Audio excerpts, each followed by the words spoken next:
veremos aí.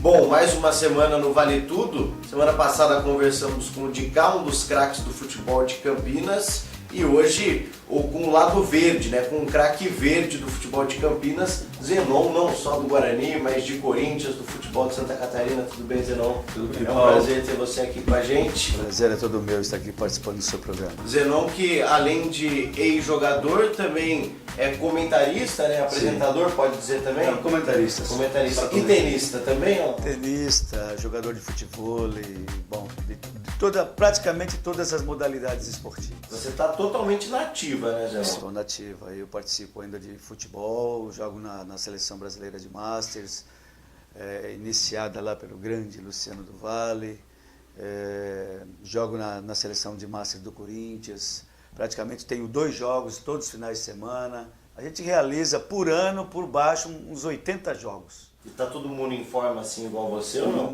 Não, tem uns que estão um pouquinho mais acima do peso, né? Mas a maioria dá conta do recado. Agora, Zenon, existe uma polêmica no futebol de Campinas. Do lado da Ponte todos falam, o Dicá foi o melhor. E do lado do Guarani, o Dicá falou que foi o Careca. Quem que foi o melhor? Você, o Careca, tem algum outro? Não sou eu para responder essa pergunta, não.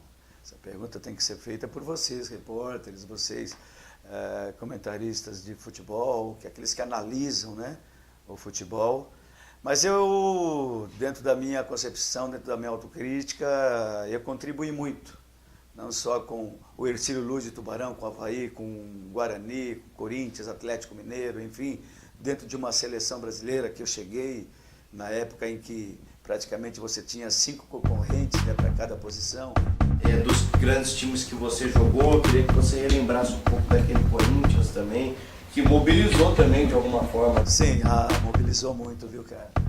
Foi um momento ímpar, né, na vida daqueles jogadores, também da minha parte, criando um projeto dentro do futebol, que não visava só futebol, mas visava assim também o bem-estar da sociedade, o que seria bom para o país. Nós nos engajamos no projeto e abraçamos a causa e contribuímos para que a redemocratização do país ela voltasse e a gente pôde votar para presidente. Foi uma batalha árdua, brigamos muito por isso e no final fomos recompensados, mesmo não sendo naquele ano que a gente gostaria, que foi em 1984, quando a emenda ela foi rejeitada lá no Congresso, mas logo em seguida ela foi aceita e a gente ficou satisfeito com o que aconteceu. Eu gosto muito de falar do Sócrates. O que você tem para falar? Alguma história? Porque ele acabou sendo, acho que, o jogador mais diferente da história do futebol, que mais tinha pensamento fora do campo e sempre foi um cara problema, sempre foi uma bomba relógio. O Sócrates era diferente. Esse rótulo, né, que criaram do Sócrates, eu acho que ficou de bom tamanho para esse cara. Porque eu falo cara porque ele era um cara dentro das 4 linhas e fora delas. Um cara super inteligente, eu posso te dizer que ele era um gênio. Você falou dele ser especial, um cara. Mas onde foi que o Sócrates se perdeu nesse ponto da bebida? A gente vê hoje você um exemplo de um ex-atleta que se cuida, que é um ex-atleta, mas é um atleta. Na verdade, você não é um ex-atleta, é um ex-jogador de futebol profissional. E o Sócrates, por toda essa inteligência de ser um cara, nesse ponto ele acabou perdendo. Eu não convivia com ele fora das 4 linhas, porque eu morava no Tatuapé e ele morava nos Jardins, em São Paulo. Então, é quase que daqui a Jundiaí a distância. Então ele tinha as amizades dele, no clube não, lá quando ele jogou futebol, ele saía com pessoas que cuidavam dele, e nem sabia que ele estava chegando numa situação como chegou. Porque senão eu tinha dado um puxão de orelha nele. Eu teria dado. O incrível é que um ano antes de acontecer, né, o falecimento dele, nós fizemos depoimentos, fizemos um documentário, Democracia em Preto e Branco, que é um sucesso e que está aí na praça para todo mundo ver. E a gente ainda fez junto esse depoimento. O incrível é que ali ele estava muito bem, cara. Então não dava para você saber que ele já estava meio que perdido, né? Fora das quatro linhas. Então eu não consegui vivenciar com ele esses últimos tempos, né? Então perdemos um cara que poderia ainda estar sendo muito útil para a sociedade brasileira. Agora, você falou do ex-jogador, né? Que é o que entende, é o que viveu. Para comentarista isso, Zenon, você vê que os comentaristas hoje, que são ex-jogadores, estão um passo à frente daqueles que não são e analisam apenas aquilo que eles sempre viram de fora. O quanto facilita um ex-jogador ser comentarista esportivo?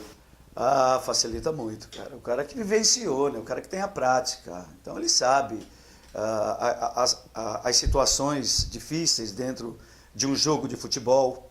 Eu não vou dizer que o jornalista, aquele que estudou, também tenha que ficar de fora disso. Acho que não, acho que é muito importante fazer uma parceria do ex-jogador com o jornalista, né, aquele que é formado. Mas eu te digo uma coisa, se tiver num canal acontecendo um jogo de futebol com um ex-atleta e num outro canal com um jornalista falando, eu fico onde está o ex-atleta comentando a partida. A mesma coisa eu te pergunto, eu vou fazer uma pergunta para você. Se no canal de televisão está passando um jogo de tênis e nesse canal o Guga está analisando a partida e no outro o João das Couves, qual canal que você vai assistir? No caso do tênis eu fui com o Guga. Pronto, é isso aí. A Ponte ano passado foi vice-campeã da Copa Sul-Americana e Campinas se dividiu, né? A parte ponte pretana, que queria o título, e a parte bugrina, que com toda a justiça do mundo secou a Ponte Preta. Você como um comentarista e ex-jogador do Guarani, que situação que você ficou ali? Falar, pô, vai acabar a maior piada e, né, o que mantém praticamente hoje esse espírito bugrino vivo, que é o fato do título do Guarani ter saído e o da Ponte ainda não. Como é que você ficou nessa situação? Não, eu torci para a Ponte Preta como se estivesse jogando por ela. Eu tenho um respeito muito grande pela Ponte Preta. Tenho porque eu era para vir para a Ponte Preta, né, quando eu jogava no Avaí, lá em Florianópolis. O primeiro clube a me procurar lá para me contratar foi a Ponte Preta, né? Só não vim para a Ponte devido à questão de valores, né? Eles acharam muito caro o valor do meu passe e não acreditaram no meu futebol, né? O Guarani foi lá, acreditou e acabou fazendo um negócio com o Avaí.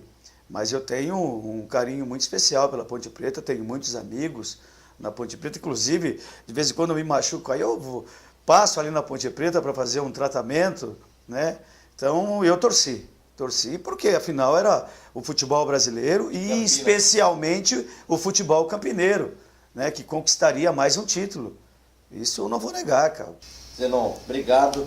Quer deixar algum recado, uma palavra? Eu agradeço sua presença aqui com a gente, viu? Valeu, Paulinho. Não, eu só quero dizer ao povo brasileiro que nesse momento é momento de acreditar no Brasil, de se unirem, torcerem para o Brasil, porque afinal nós estamos representando